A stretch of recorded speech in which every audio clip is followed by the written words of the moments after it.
Now about that time King Herod stretched out his hands to oppress some of the assembly.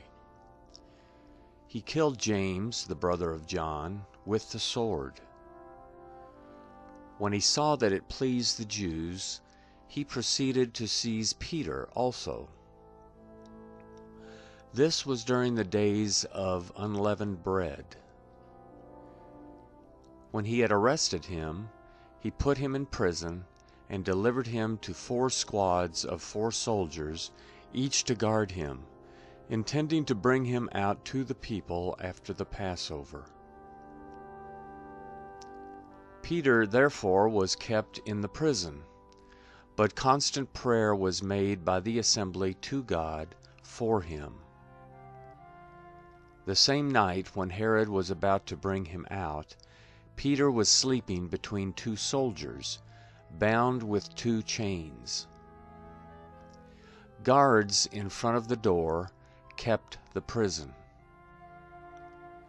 And behold, an angel of the Lord stood by him, and a light shone in the cell. He struck Peter on the side and woke him up, saying, "Stand up quickly." His chains fell off his hands. The angel said to him, "Get dressed and put on your sandals." He did so. He said to him, "Put on your cloak and follow me." He went out and followed him. He didn't know that what was being done by the angel was real, but thought he saw a vision. When they were past the first and second guard, they came to the iron gate that leads into the city, which opened to them by itself. They went out and went down one street, and immediately the angel departed from him.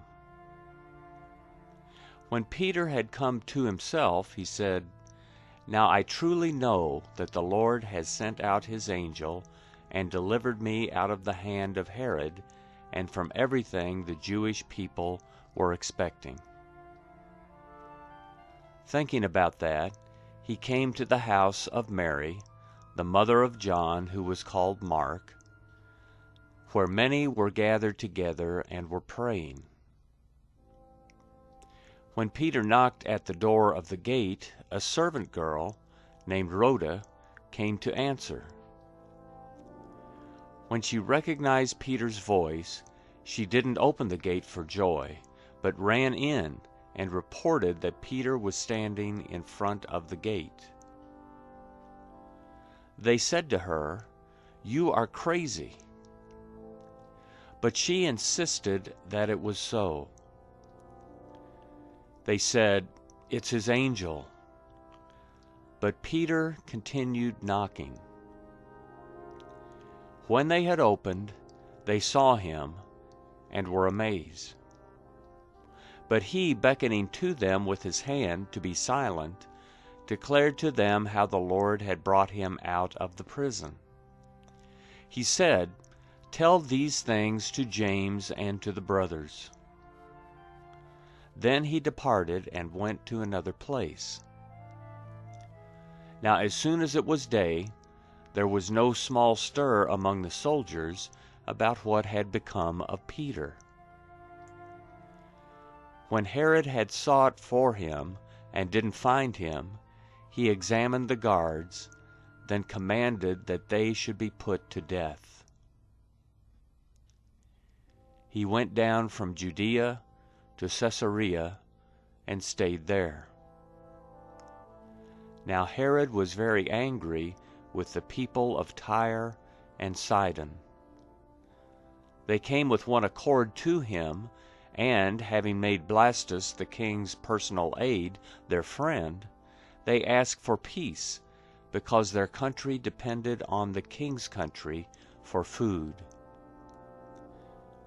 On an appointed day, Herod dressed himself in royal clothing, sat on the throne, and gave a speech to them. The people shouted, "The voice of a God and not of a man."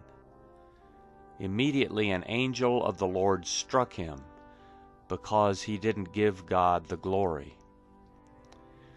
Then he was eaten by worms and died. But the word of God grew and multiplied.